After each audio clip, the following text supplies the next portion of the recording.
Hello, everyone. Today I will be explaining how the parasite Varroa destructor suppresses the immune system of Apis mellifera honeybees. Here's some background information for you. Western European honeybees, specifically Apis mellifera, is the most important managed pollinator in the world. They are needed for economically sustaining agriculture, for food security, and for maintaining the biodiversity of many ecosystems. To put into perspective on how important Apis mellifera is to our food production, 35% of global food production requires animal pollination, and 90% of commercial pollination is done by managed honeybees. Parasites have a major role in Apis mellifera colony losses. In fact, pests and pathogens are the single most important cause of it. Today, we are looking at the parasite Varroa destructor, a parasite that has had an incomparable impact on Apis mellifera, partly because Varroa only just recently adapted from its original host, Apis cerana, to the naive host, Apis mellifera, with inadequate innate defenses.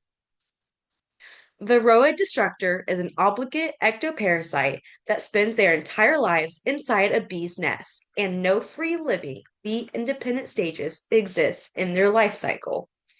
They are wingless, eyeless mites that are unable to crawl between widely spaced honeybee nests. They are a dangerous, efficient vector for several Western European honeybee viruses, which has dramatically worsened the virus landscape. The Varroa destructor life cycle consists of a phoretic phase and a reproductive phase.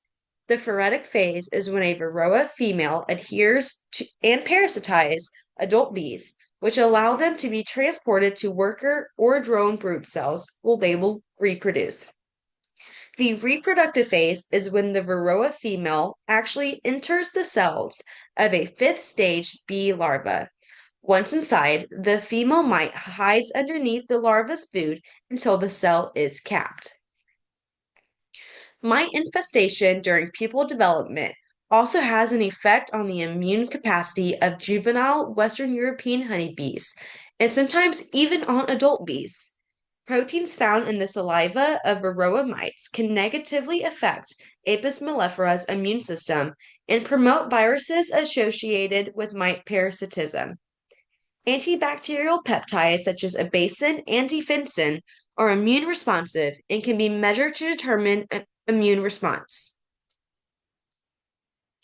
So, to what extent does the parasite Varroa destructor suppress the immune response of Apis mellifera compared to bee weight and between colony discrepancies? In a scientific research study, 7 different Apis mellifera colonies known to be infested with Varroa destructor mites were studied. Brood cells from those colonies were studied and the number of mites present was counted. Abacin and defensin transcript levels were also measured. It was found that pupa with moderate levels of Varroa destructor mites had a decrease in abacin levels. Decreased defensin levels was also found in different varying levels of mite presence.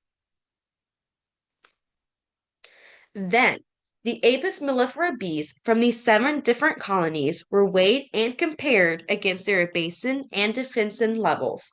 No correlation was found between Apis mellifera weight and abacin or defensin levels. Finally, these 7 different Apis mellifera colonies were compared against one another on their abacin and defensin levels. For basin levels, all colonies were similar in levels. However, for defensin, 6 of the colonies had higher levels while one did not. It can be concluded that Apis mellifera pupa that are parasitized by a moderate number of Varroa destructor mites had a significant reduction in abacin and defensin levels, and therefore immune response. No relationship between immune response, Apis mellifera weight, or colony discrepancies can be determined. Why is this important? Well, Varroa destructor is found around the world anywhere Apis mellifera colonies are kept.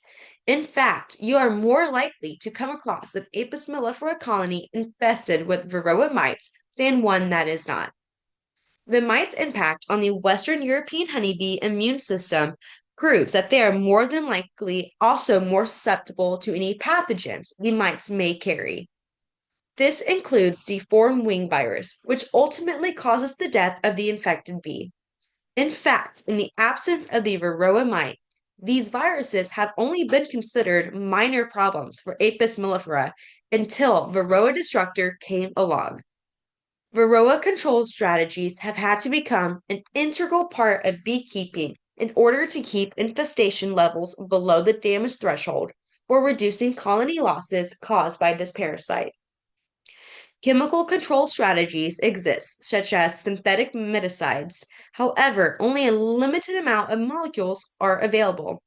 Also, all the miticide products kill only Varroa on adult bees and cannot target the reproducing mites hidden in the capped brood. Organic methods of control also exist, but are found to be less efficient at controlling mite populations. Examples of this includes essential oils like thymol and organic acids such as oxalic acid and formic acid. While there are many chemical, organic, and biological treatments available, Varroa mites continuously develop resistance to these treatments.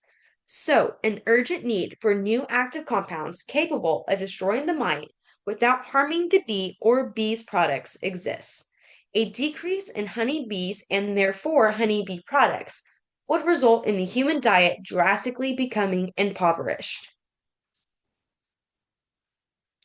And here are my references.